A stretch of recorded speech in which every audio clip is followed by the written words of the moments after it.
Hello, this is Joe Pryor, the virtual real estate team in Oklahoma City, and this is the fifth and final video in the series on existing properties to kind of give you an overview so that you know how to look for things, you know how we help you search, and you know how we do a due diligence to make sure that we can eliminate a lot of the errors that are typically made. Now again, understand, we've been at this for 31 years. We have sold thousands and thousands of investment properties over that particular period of time, and we've seen a lot of things. And so now we're down to the point where we've done a contract, we've done the CMA like we talked about earlier. We say, hey, this is 10,000, 5,000, 30,000, whatever, under the normal value. And we've evaluated the red flags, we've evaluated maintenance that needs to be done in terms of creating that. What's next? Well, what is next is within 10 days of that contract, we're responsible to get inspections done. So we want a state licensed inspector, a whole house inspector, to look over every detail of that house, electrical, mechanical, foundation, everything that he can see. Maybe he makes a recommendation that we get a professional in or we get a structural engineer in.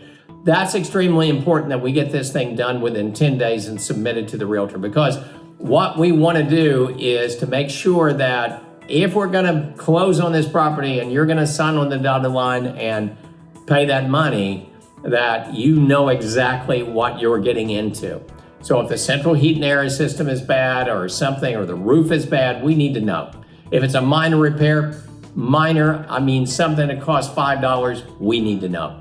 So once we get that, there's going to be a list of items that you're going to get that says, we recommend these things based on state law, which is governed. The state governs how we do inspections and what we can say. We're going to say these 10 things need to be corrected. And then you and I are going to go over that, or my team is going to go over that. And we're going to decide, do we want to ask for these 10 things?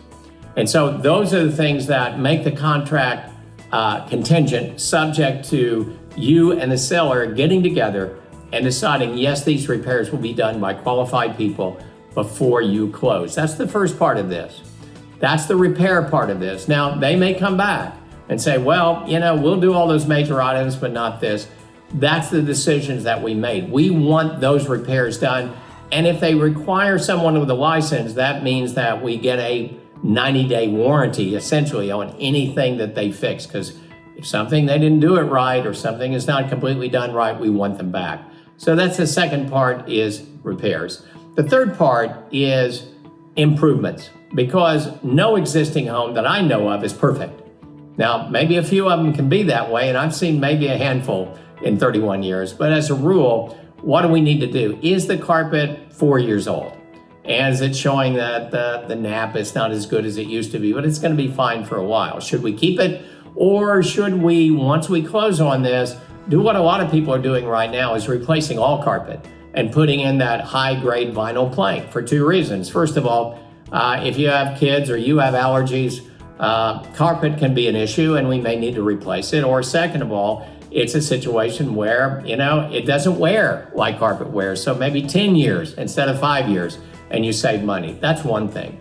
We look at the paint and we say, is this flat paint? Is this low luster? Is this eggshell? Because the one thing we know about flat paint is that it can't be spotted. Once you kind of paint over something that's an owie, then we know it looks different.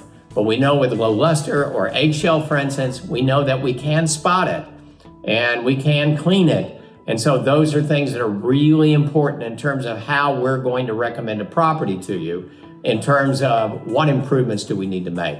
So those are the three things. So let's just summarize now what we've done. We've talked about the definition of what we're looking for, how we look for, how we set it up, how we look at red flags, how we look at inspections and repairs, all these things that we put together in terms of making sure that you get the right thing for yourself, that it's something that we're going to really look forward to for the next 5 years.